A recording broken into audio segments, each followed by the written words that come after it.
Welcome back to Get It, financial knowledge made simple. Today we're breaking down Regulation A, also called Reg A+, and the two paths inside it, Tier 1 and Tier 2.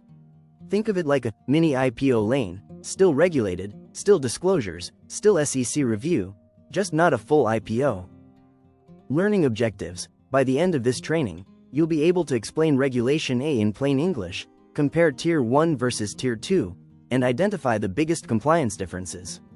We'll also cover the process flow, investor limits, reporting, and how to choose the right tier. Regulation A lets companies raise money from the public using an SEC exemption, but it's not no rules. You file Form 1A on Edgar and the SEC reviews it.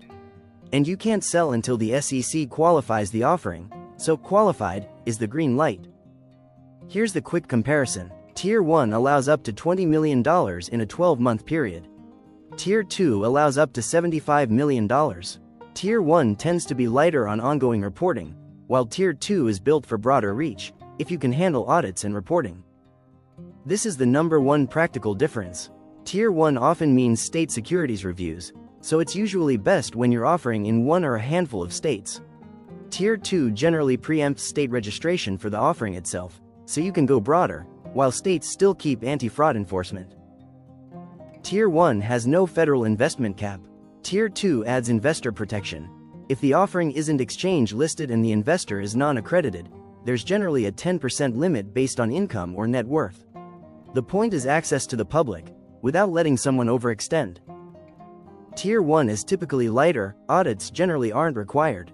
Tier 2 usually requires audited financial statements, and that changes cost and timeline fast. If your books aren't clean, Tier 2 forces you to get organized.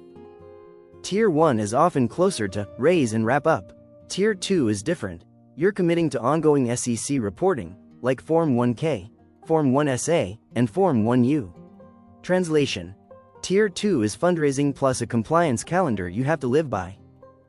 Reg A is known for marketing flexibility. Yes, you can test the waters. But marketing must be controlled. Required legends, no contradictions with Form 1A, and strong approval, version tracking. If marketing gets ahead of disclosures, that's where problems start. Here's the flow. Readiness first, cap table, governance, financials. Then draft Form 1A, then file. Go through SEC comments, and once the SEC qualifies the offering, you can launch. A clean process here saves you real time and real money. Reg A isn't cheap, and it's not instant. The big cost buckets are legal, accounting, audit, marketing, and admin support.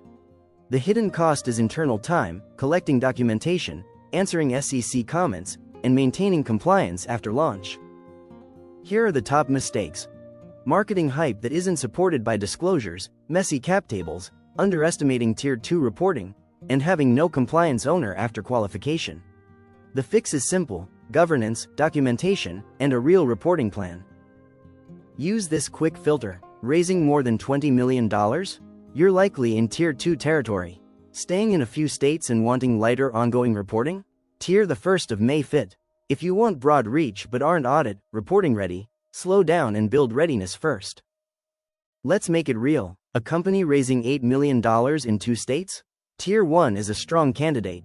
A company raising $30 million nationwide? Tier 2 is the likely route. If you're not audit ready, your best move is to prep first or consider other exemptions. Here's the recap. Tier 1. Up to $20 million, more state involvement, lighter ongoing reporting. Tier 2. Up to $75 million, broader reach, audits and ongoing SEC reporting.